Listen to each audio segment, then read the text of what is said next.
हम लोग संधि पढ़ रहे थे। प्रीवियस वीडियो में संधि के बारे में मैंने बताया था कि संधि का भी स्वर संधि जो होता है, स्वर संधि के 5 भेद होते हैं: दीर्घ, गुण, वृद्धि, यण और अयाधि। और हमने लास्ट टाइम पढ़ा था दीर्घ, गुण और बचे हुए थे हमारे स्वर संधि के भेद वृद्धि, यण और अयाधि।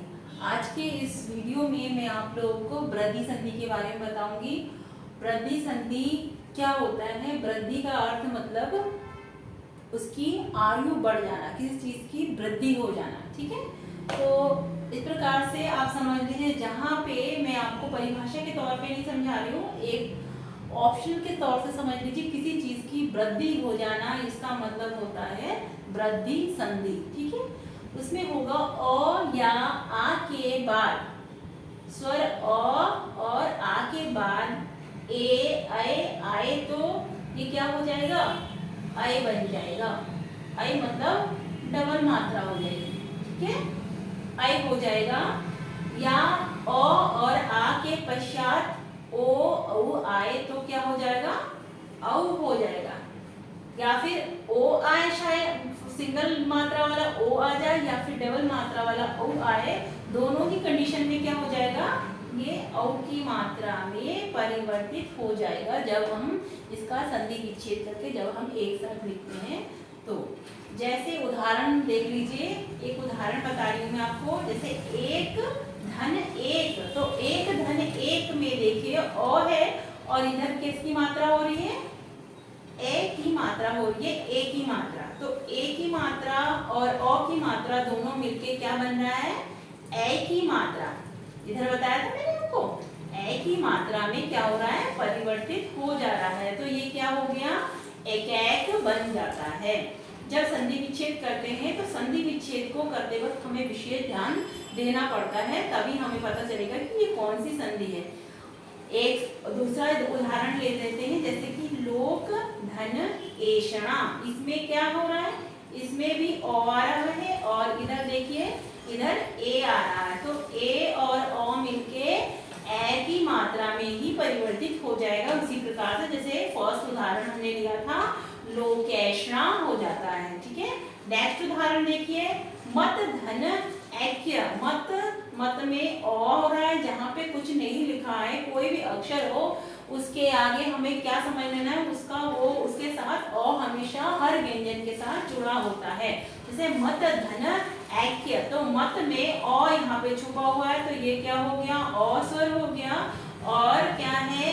ए हो गया। ए में सिंगल मात्रा होती है, लेकिन यहाँ पे आके ये क्या डबल मात्रा में परिवर्तित हो जा रही है। वृद्धि का मतलब होता है बड़ा हो जाना, मतलब सिंगल मात्रा से क्या बन गया? ये डबल मात्रा में परिवर्तित हो गया, मतैक्य बन गया। ठीक है, नेक्स्ट उदाहरण देख लीजिए, सदा धन एव। सदा धन एव में क्या हो गया? सदा। इसमें तो आपको सीधा सीधा दिख रहा है कि ये क्या बन गया? यहाँ से हमें क्या मिला? आ मिला है, और जो इसका फर्स्ट लेटर है उससे क्या मिला है? ए मिला है। तो आ धन ए मिलकर भी ए में परिवर्तित हो जाता है। तो ये क्या बन गया? सदैव में परिवर्तित हो जाता है। इसका आपको सीधा सीधा अगर आपको ये समझ में नहीं आ रहा है तो मैं आपको इजीली फाइंड आउट करना सिखा रही हूँ वृद्धि संधि। एक चीज आपको नोटिस करना है, इसमें क्या होगा? या तो ए की मात्रा होगा या फिर क्या हो जाएगा?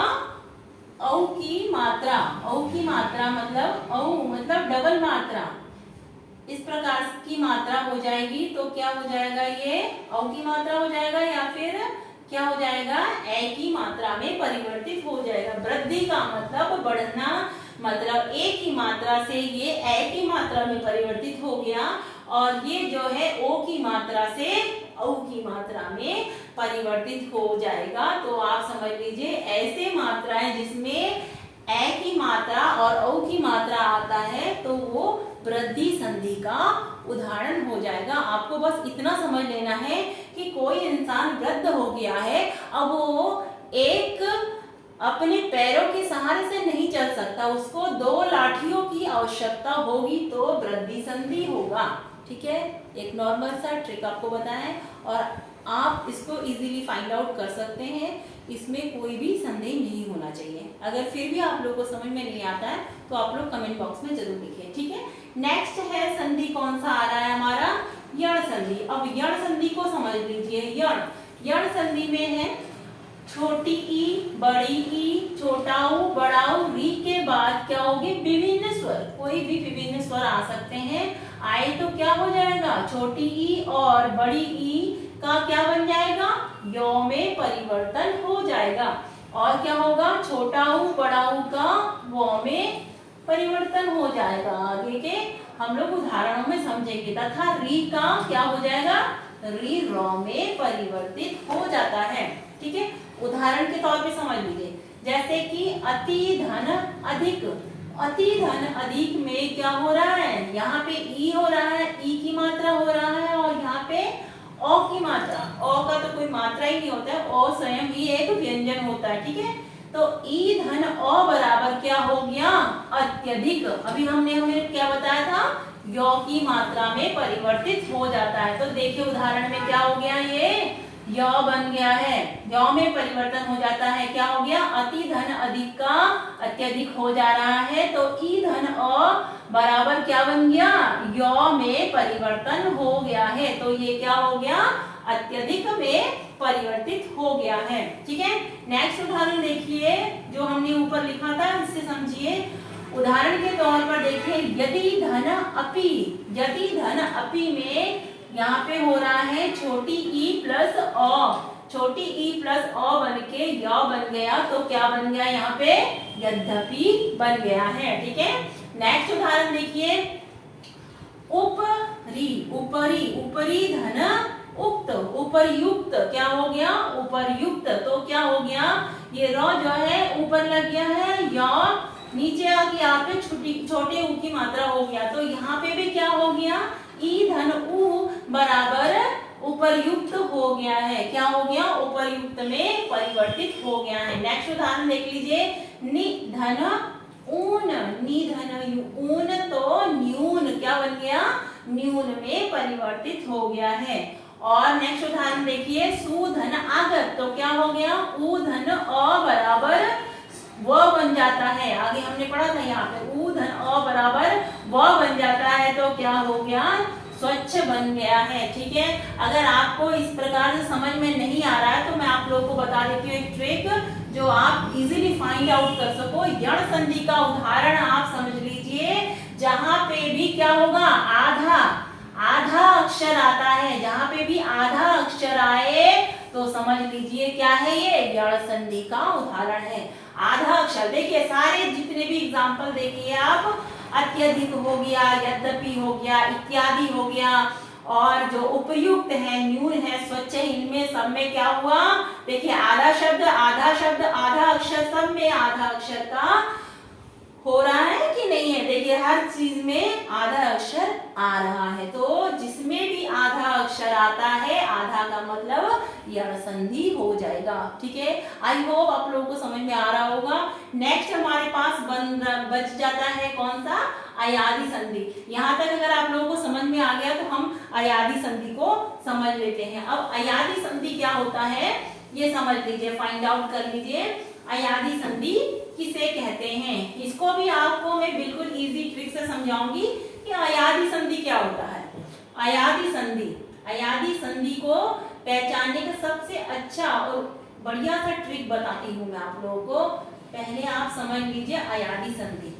अयादि संधि में मोस्टली क्या होते हैं, मोस्टली 3 अक्षरों के, 3 डिजिट्स के अक्षर होते हैं। 3 डिजिट्स होते हैं, जैसे कि न, य, न, नयन, श, य, न, शयन, चयन। ये सब वर्ड्स क्या हैं, अयादि संधि के उदाहरण हैं। हम लोगों को क्या करना है, हमने सिर्फ क्या करना है, क्वेश्चंस को अच्छे से इजीली फाइंड आउट करना है। तो आप इजीली समझिए, आपको विस्तृत रूप से इसको समझने की कोई आवश्यकता नहीं है। जहां पे आप 3 अक्षर देख लीजिए तो समझ लीजिए ये अयादि संधि का उदाहरण है। और अयादि संधि में क्या होता है, ए, ऐ, ओ, औ स्वर का मेल दूसरे स्वरों से हो जाए तो क्या हो जाता है, ए का ए हो जाता है, ए का आय हो जाता है, और ओ का आव तथा औ का आव होकर इसमें परिवर्तन हो जाता है। जैसे कि नयन है, तो नयन को हम अगर तोड़ेंगे तो क्या बन जाएगा? नयन को ने धन अन, क्या हो जाएगा? ने धन अन, तो क्या हो गया? ये नयन हो जाता है। इस तरह से आप फाइंड आउट कर सकते हैं। सबसे इजी ट्रिक आपको बता दिया गया है कि 3 अक्षर के शब्द मोस्टली इसमें आते हैं। आई होप ये स्वर संधि का जो भी मैंने आपको ट्रिक बताया है और आपको जिस प्रकार से समझाया है, आप कोई भी क्वेश्चन जाने नहीं देंगे और हर क्वेश्चन को इजीली फाइंड आउट कर पाएंगे। और स्वर संधि आज हमने कंप्लीट कर लिया है। अगर आपको इसमें कोई भी डाउट्स लगता है तो आप नीचे कमेंट बॉक्स में ज़रूर लिखिए, मैं आपकी सारी क्वेरीज के आंसर्स जरूर दूंगी। और उसके बाद हमारे बच जाते हैं व्यंजन संधि और विसर्ग संधि। आने वाले नेक्स्ट वीडियो में मैं इन दोनों के बारे में आपको बताऊंगी। नहीं तो अगर आज की वीडियो में हम इसको बताने जाएंगे, ये थोड़ा सा लेंथी हो जाएगा वीडियो और समझने में भी ऐसा होगा, प्रॉब्लम हो जाएगी, सब चीजें मिक्सअप हो जाती हैं। ठीक है, इसको कीजिए और इससे रिलेटेड जितने भी आपके पास बुक्स हैं उसमें से जो भी आपके पास क्वेश्चंस हैं उनको आप इजीली करने की कोशिश कीजिए। जिस प्रकार से आप इसके क्वेश्चनों को सॉल्व करने की कोशिश करेंगे, धीरे धीरे क्या होगा, आपकी मेंटल एबिलिटी बहुत अच्छे से स्ट्रांग हो जाएगी और आपकी संधि बहुत इजीली आप फाइंड आउट कर पाओगे। आपको खुद बिलीव नहीं होगा कि आप कितनी अच्छी तरीके से संधि को समझ चुके हैं और एक बढ़िया सा स्कोर आप हासिल कर पाएंगे आने वाली सभी एग्जाम्स में। So my dear friends, next video आने तक पढ़ते रहिए और आगे बढ़ते रहिए।